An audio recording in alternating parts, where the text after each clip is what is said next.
할렐루야, 여러분, 주님 안에서 이렇게 또 뵙게 돼서 너무 반갑습니다. 오늘 이제 주후 2020년 10월 25일, 12월 마지막 주일이 되네요. 벌써 금년 시작된 지 엊그제 것 같은데 벌써 10월 달이네요. 우리나라뿐만이 아니고 전 세계에서 이 방송을 보고 듣고 계시는 여러분 모두를 예수님의 이름으로 사랑하고 그리고 축복합니다. 그리고 뜨겁게 환영합니다.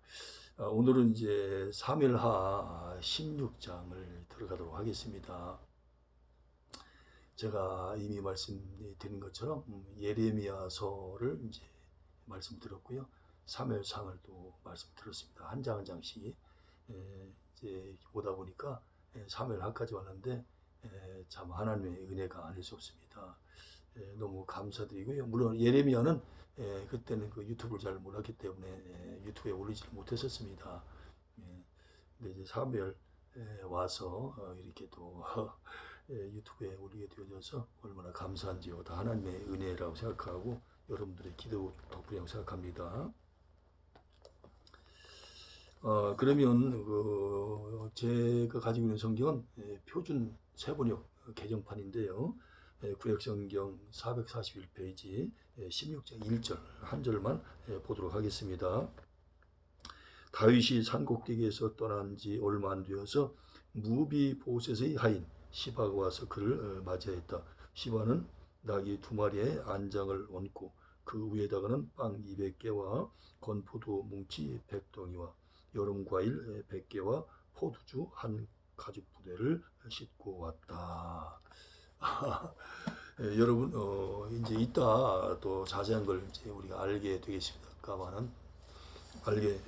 되겠습니다만은 이 물건이 선물이라고 생각되어집니까? 아니면 뇌물이라고 생각되어집니까? 여러분 이따 자세히 알게 될 겁니다. 혹시 지금 이 스마트폰이 이제 서서히 수명이 이제 다 돼가요. 대개 한 2년 정도 수명이라고 하잖아요. 그러다 보니까 좀 저장 공간이 좀 부족해서 중간에 끊어질 수도 있어요. 그런 점들을 좀 감안하시고 보실 수 있기를 바랍니다. 조한이 하나님께서 또 새 폰을 이렇게 또 아들을 통해서 이렇게 주신다고 하시네요. 일단 이 사무엘하 16장을 이제 제목을 잡아봤는데 압살롬의 예루살렘 입성 이렇게 이제 제목을 잡아봤고요. 요걸 좀 세분화하면 1절부터 4절까지는 무비보셋의 재산을 차지하려는 시바의 야욕, 그리고 5절부터 14절까지는 시므이의 저주와 다윗의 인내, 그리고 15절부터 19절까지는 압살롬을 속인 후세, 그리고 20절부터 23절까지는 다윗의 후궁과 동침하는 압살롬에 대해서 이제 말씀을 듣도록 하겠습니다. 자, 그러면 먼저 전체 그 내용을 이제 한번 숲을 한번 보도록 할 텐데요. 15장에 이어서 다윗의 망명과 압살롬의 예루살렘 입성 후에 전개되는 그런 사건을 이제 기록을 하고 있어요. 첫째로 다윗은 서글픈 망명 생활 속에서 무비보셋의 사원인 시바에게 속임을 당하고 시므이의 저주를 받습니다. 그리고 둘째로는 예루살렘에 계서는 압살롬이 후세에게 속는 사건과 아히도벨의 모략에 따라서 아버지인 다윗 왕의 후궁들과 대낮에 동침하는 그런 이제 사건을 기록하고 있거든요. 참 이따 이제 결론적으로 제가 말씀드리겠습니다만은 어쨌든 간에 이러한 일들이 벌어지는 것은 결국 다윗이 죄를 지었기 때문에 이런 결과가 온 거예요. 뭐 누가 뭐라고 해도요. 누가 뭐라고 해도 그래서 이 죄라고 하는 것이 얼마나 무서운 것인가, 그 죄악의 심각성이 얼마나 정말 굉장한 것인가 하는 것을 정말 뼈에 사무치도록 우리는 알아야 될 것입니다. 이제 1절부터 4절까지 말씀을 가지고 무비보셋의 사환인 심부름꾼인 시바가 다윗왕을 속인 그런 이제 사건을 알아보도록 할 텐데요. 먼저 9장 사무엘하 9장 9절부터 13절을 보면 다윗이 요나단의 아들 장애인이라고 그랬죠. 무비보셋과 무비보셋의 종 하인인 시바에게 얼마나 큰 은총을 베풀었는가를 그렇게 이제 기록을 하고 있는데, 그 9절부터 13절 사무엘하 9장 9절부터 13절까지 그 말씀을 보면 이제 이렇게 기록이 되어 있습니다. 다윗 왕은 사울의 종 시바를 불러서 일렀다. 사울과 그의 온 집안이 가졌던 모든 것을 내가 이제 너희 상전의 손자인 무비보셋에게 주었다. 그러니 너는 너희 아들들과 종들과 함께 모두 그 땅을 갈고 거두어서 너의 상전의 집안이 먹을 양식을 되도록 하여라. 그러나 너희 상전의 손자인 무비보셋은 언제나 나의 식탁에서 음식을 먹을 것이다. 시바가 왕에게 대답하였다. 높으신 임금님께서 이 종에게 명령하신 그대로 이 종이 모두 하겠습니다. 그리하여 무비보셋은 왕자들과 다름없이 언제나 다윗 왕의 식탁에서 음식을 먹었다. 무비보셋에게는 미가라는 어린 아들이 하나 있었다. 시바의 집에 사는 사람들은 모두 무비보셋의 종이 되었다. 무비보셋은 언제나 왕의 식탁에서 먹었으며 예루살렘에서만 살았다. 그는 두 다리를 다 절었다. 그렇게 이제 표준 세번역 성경에 기록이 되어 있어요. 그러니까 다윗이 이렇게 무비보셋의 종인 시바에게 은혜를 베풀었다는 겁니다. 근데 이 시바는 아들이 15명이고 종이 20명이에요. 굉장히 많은 사람들에게 거느리는 것을 볼 수 있는데, 이렇게 이제 은혜를 입었는데, 아무래도 이제 그 무비보셋이 예루살렘에 있는 왕궁의 다윗의 식탁에서 이제 식사를 하다 보니까, 아무래도 이제 농사를 지려면 이제 시골에서 농사를 짓는 것이 아니겠습니까? 그 시바는 그러다 보니까 아마 그 재산에 대한 그 욕심이 자꾸만 커갔던 것 같습니다. 이렇게 이제 은혜를 입었는데 이 시바가 그 재산을 차지하려고 하래요. 다시 말하면 탐심을 부린다 그 말이죠. 그런데 여기서 시바는 환난을 당한 다윗에게 조금 전에 말씀드렸던 아까 말씀드렸던 그 선물이라고 말하기 곤란한 그 뇌물을 이제 가지고 이제 찾아오거든요. 그리고 시바는 다윗 왕에게 무비보셋이 예루살렘에 남아 있으면서 이스라엘 족속이 오늘 내 아비의 나라를 내게 돌리리라고 그렇게 반역을 꾀한다라고 그렇게 이제 보고를 하는 거예요. 3절이 나와 있거든요. 그러니까 시바의 이야기는 그러나 시바의 이야기는 19장 24절부터 30절에 나오는 무비보셋의 말을 살펴보면 주인의 재산을 자기의 것으로 삼기 위해 위기에 처한 다윗에게 아부하며 주인을 비난한 모함 행위임을 그렇게 알 수가 있어요. 그걸 이제 한번 보도록 하겠습니다.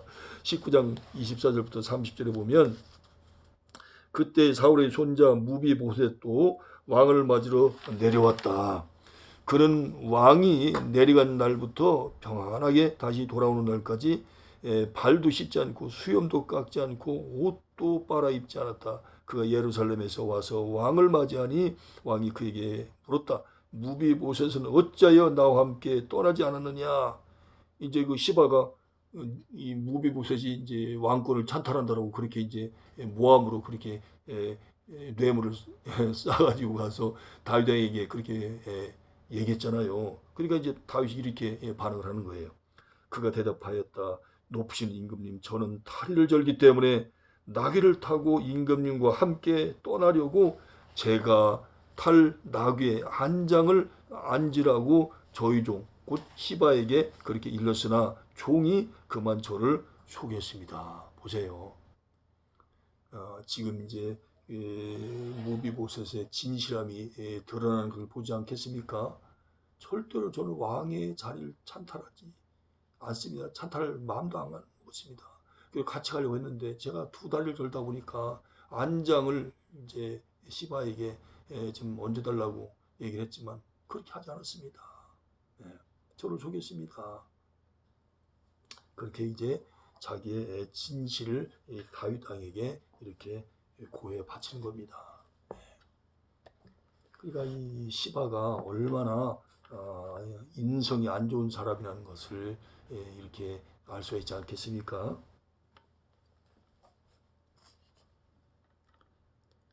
그럼에도 불구하고 위기에 처한 다윗 왕은 자기에게 아첨하는 자의 진위를 구별하지 못하고 진짜와 가짜를 구별하지 못하고 그만 거기에 속아서 무비보셋에게 있는 것이 다 네 것이니라는 그런 결정을 내리고 말아요. 참 제가 여러 번 참 말씀드립니다만은 다윗이 믿음이 좋을 때는 굉장히 좋은 것 같은데 또 이렇게 뭔가 또 영적인 눈이 흐려질 때를 보면 너무 아쉬울 때가 참 많이 있어요. 그런데 이게 바로 다 저와 여러분들 우리들의 모습이에요. 인간은 그렇게 연약하고 유한합니다. 유한해요. 그래서 시바에게 그 재산 다 가져라. 그렇게 이제 얘기를 하는 거예요. 시바는 쾌재를 속으로 불렀겠죠. 내 꾀가 통했다. 야, 이제 나는 이제 앞으로 뭐 꽃길만 걸어간다. 그렇게 생각했겠죠. 따라서 다윗은 너는 굽게 판단하지 말며 사람을 외모로 보지 말며 또 뇌물을 받지 말라. 뇌물은 지혜자의 눈을 어둡게 하고 의인의 말을 굽게 하느니라는 신명기 16장 18절 19절의 말씀을 어긴 것이라고 그렇게 할 수 있어요. 어겼잖아요. 벌써. 그러므로 오늘날의 성도들은 올바른 판단을 하기 위해서 솔로몬처럼 열왕기상 3장 9절에 나오지 않습니까? 누가 주의 이 많은 백성을 재판할 수 있사오리이까? 지혜로운 마음을 종에게 주사 주의 백성을 재판하여 선악을 분별하게 하옵소서라고 솔로몬은 기도하고 있지 않습니까? 근데 다윗은 여기서 기도를 안 한 거예요. 하나님의 뜻을 여쭤봐야 되는데 그리고 말씀을 계속 묵상하는 가운데 그 말씀을 마음판에 새겨서 그 말씀대로 움직이고 성령님의 감동하심 따라 그렇게 이제 판단을 했어야 되는데 다윗이 그러질 못했어요. 아마 지금 자신이 처한 상황이 너무 이제 위급하다 보니까 다급하다 보니까 이런 속단을 했던 것 같습니다.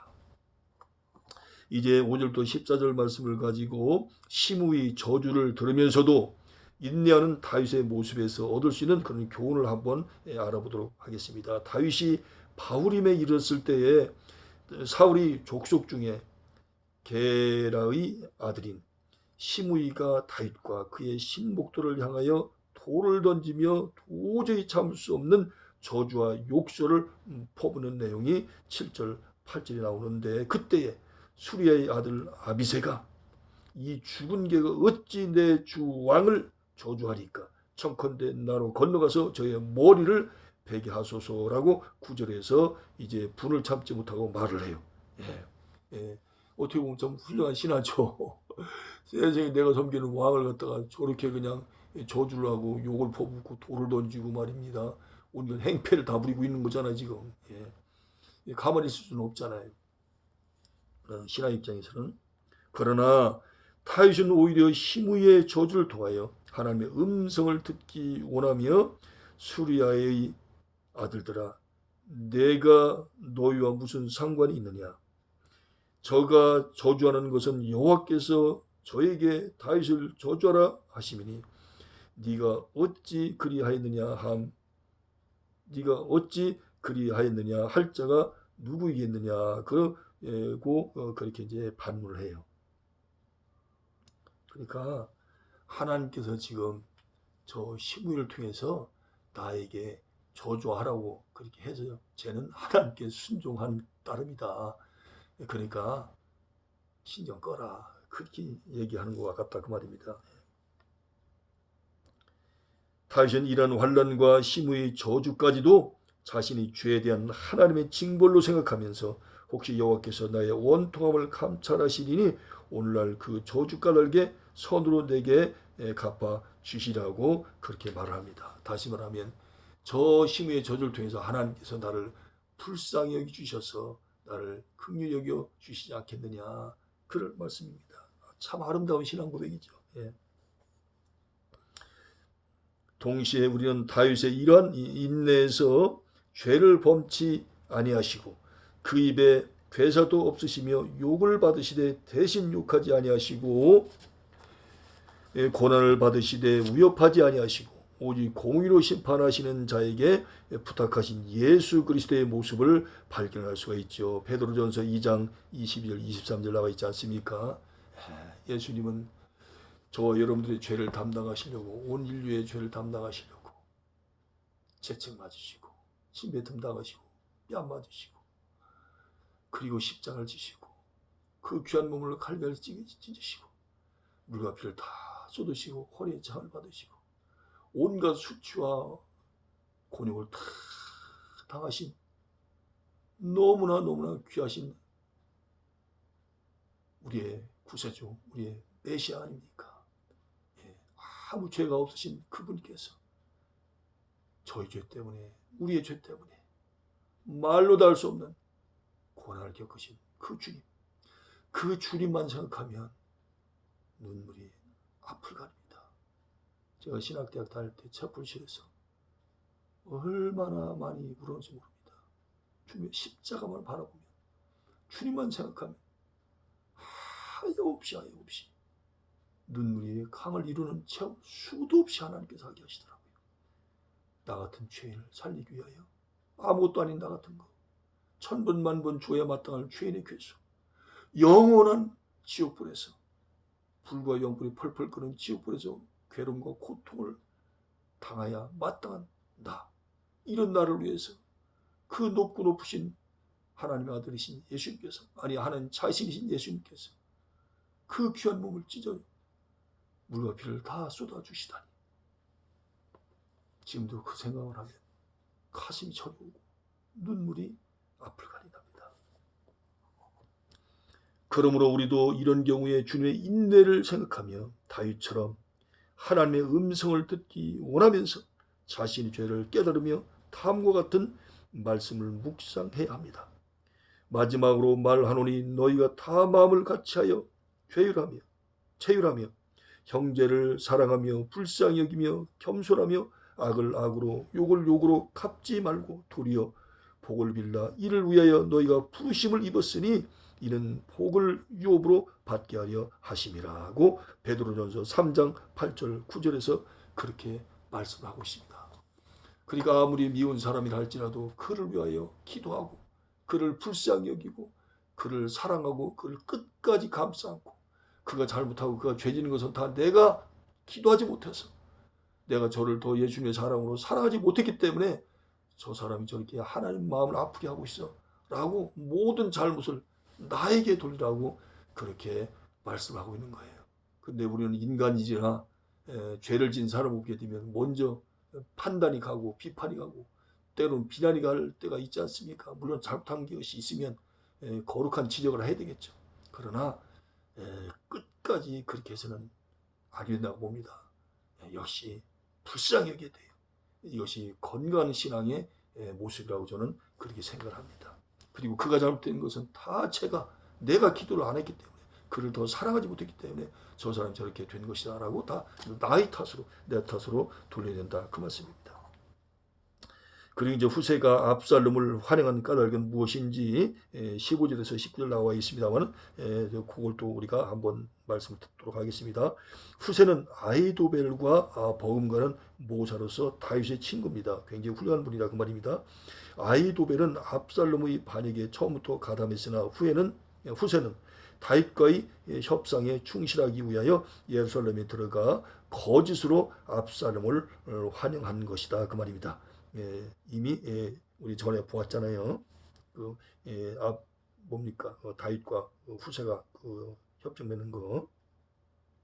물론 다윗과 후세의 관계를 잘 알고 있던 압살롬은 예루살렘에 입성하면서 왕이여 만세라고 외치는 후세를 발견하고 잠은 의심스러운 태도로 이것이 네가 친구를 후대하는 것이냐? 네가 어찌하여 네 친구와 함께 가지 아니하였느냐고 그렇게 압살롬이 되물어요. 여기 네 친구는 바로 누굽니까? 다윗 자기 아버지를 얘기하는 것이 아니겠습니까? 그러나 승리의 기분에 들떠있던 압살롬은 내가 여호와와 이 백성 모든 이스라엘의 택한 자에게 속하여 그와 함께 구할 것이니이다. 내가 전에 왕의 아버지를 섬긴 것 같이 왕을 섬기리이다. 라고 맹세하는 후세의 본심을 헤아리지 못하고 그만 속아 넘어갑니다. 이처럼 남을 속인 자는 언제나 자신도 남에게 속아 넘어가기 마련이지요. 가장 대표적인 인물이 누굽니까? 야곱이 아닙니까? 예. 후세는 좋은 사람이에요. 좋은 사람. 예. 이 아히도벨은 나쁜 사람이지만 쉽게 말하자면 그러니까 압살롬이 감쪽같이 지금 속고 있습니다. 그리고 뭔가 좀 의심스러운데도 이제 자가 이제 예루살렘에 와서 뭐 자기 스스로 왕이 됐습니다만 자가 좀 왕이 됐다고 그렇게 자기가 이제 인정하고 또 사람들도 따르니까 그러니까 거기에 도취돼서 후세가 좀 의심스럽지만 그래 그럼 네 말대로 할게 그렇게 됐던 거예요. 후세는 다윗 왕을 끔찍히 섬기는 귀한 친구죠. 이제 20절부터 23절 이제 마지막이 되겠습니다만 오늘 말씀에 압살롬에게 다윗과 후궁과 동침하도록 지시한 아히도벨, 참 모략이 참 나쁜 모략이죠. 아히도벨의 모략이 지닌 어떤 의미, 그 뜻을 좀 살펴볼 텐데요. 다윗이 취했던 우리아의 아내 밧세바는 바로 누굽니까? 아히도벨의 손녀딸이에요. 그러니까 밧세바의 아버지가 엘리압, 그리고 엘리압의 아버지가 아히도벨이에요. 그런데 이제 이 아히도벨의 손녀딸을 갖다가 다윗 왕이 건드렸잖아요. 간음을 했지 않습니까? 그리고 그 밧세바의 남편까지 죽였잖아요. 그러니까 아히도벨 입장에서는 다윗 왕이 굉장히 나쁜 사람으로 조금 더 한 걸음 더 나아가서 말씀드리면 나쁜 놈으로 보인 거예요. 물론 이제 왕가의 집안이 됐으니까 그런 또 뿌듯함도 있고 긍지도 있을 수 있겠지만 또 다른 면을 볼 때는 네가 감히 내 손녀딸을 건드려? 이런 생각이 들 수 있잖아요.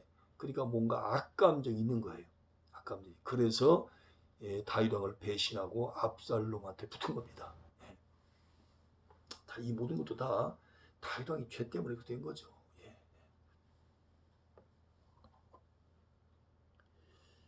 따라서 이 사건은 아히도벨의 입장에서 보면 자기의 가문을 욕보인 다윗에 대한 개인적인 복수라고 할 수도 있을 거예요. 그러나 하나님은 이런 자들의 모략을 통해서도 자기의 말씀을 성취하심을 깨닫게 됩니다.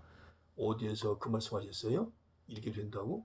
사무엘하 12장 이제 11절 12절에서 그렇게 말씀을 하고 있지 않습니까?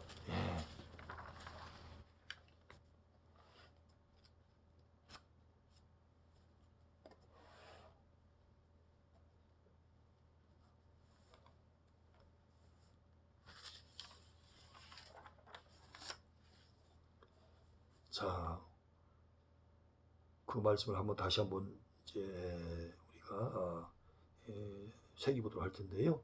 주님께서 또 이렇게 말씀하십니다. 내가 너희 집안에 재앙을 일으키고 네가 보는 앞에서 내가 너희 아내들도 빼앗아 너와 가까운 사람에게 주어서 그가 대낮에 너의 아내들을 욕보이게 하겠다. 너는 비록 몰래 그러한 일을 하였지만 나는 대낮에 온 이스라엘이 바라보는 앞에서 이 일을 하겠다. 자, 언제 하겠다고요? 대낮에 하겠다고 그렇게 말씀하고 있습니다. 자, 이 말은 무슨 말이냐면 어떤 죄라도 비밀이 없다는 겁니다. 비록 다윗은 아무도 모르게 밤에 그렇게 간음을 했겠지만 하나님께서 보실 때는 그것도 다 대낮에 한 것과 똑같다는 거예요. 여러분, 어둡다고 해서 밤이라고 해서 하나님이 모르는 게 아니잖아요. 밝은 태양이나 태양이 넘어간 밤이나 하나님께서 보시는 건 똑같아요. 똑같아. 근데 사람은 사람들이 있을 때는 죄를 잘 안 지려고 하잖아요. 사람 의식하니까. 그리고 대낮에는 태양이 밝은 대낮에도 죄를 안 지려고 하잖아요. 왜? 사람들이 보니까. 하나님 의식하는 것보다도. 그래서 밤에 또 혼자 있을 때 죄를 지려고 하지 않습니까? 유혹에 넘어가지 않습니까? 그런데 하나님께서 보실 때는 똑같다는 거예요. 똑같다는 거예요. 얼마나 무서운 말씀입니까? 이 말씀대로 지금 성취가 돼가고 있는 거예요. 비록 아이도벨이 모략을 짰지만 그 모략을 하나님께서 이용하셔서 활용하셔서 이제 다윗이 지은 죄에 대한 징계를 하나하나 성취해가고 있다. 여러분, 얼마나 무섭고 두렵고 떨릴 말씀입니까?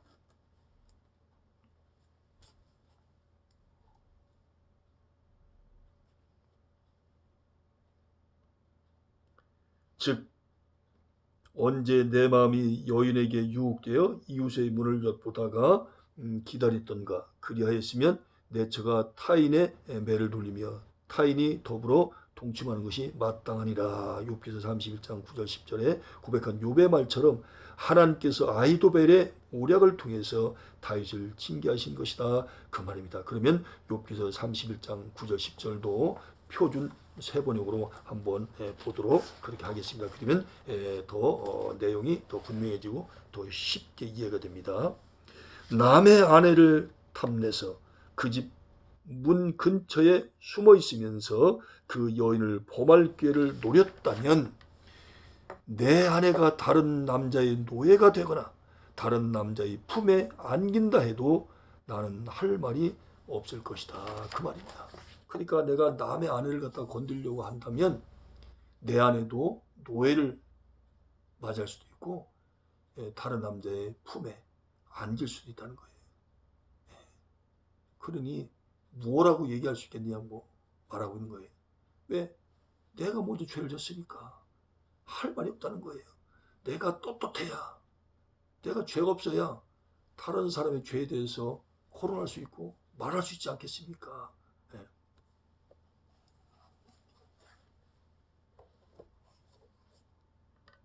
결국 이런 모략을 지시한 아히도벨도 나중에 자기 집에 돌아가 스스로 목매어 죽는 비참한 처를 맞습니다.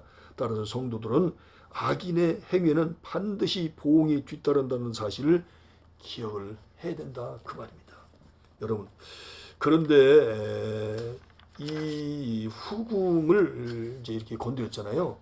근데 이 후궁을 건드렸다고 하는 것은 굉장히 깊은 뜻이 있어요.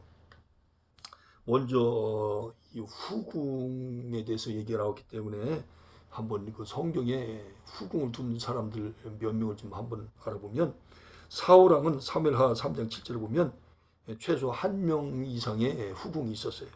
그리고 솔로몬은 열왕기상 11장 3절에 가서 보면 아내가 700명이고 아내가 700명 그리고 첩이 300명 도합 1000명의 부인을 두었습니다. 그리고 르호보암도 역대하 11장 21절에 가서 보면 부인이 18명 그리고 첩만 60명 아내가 18명 첩이 60명 총 부인이 78명이나 돼요.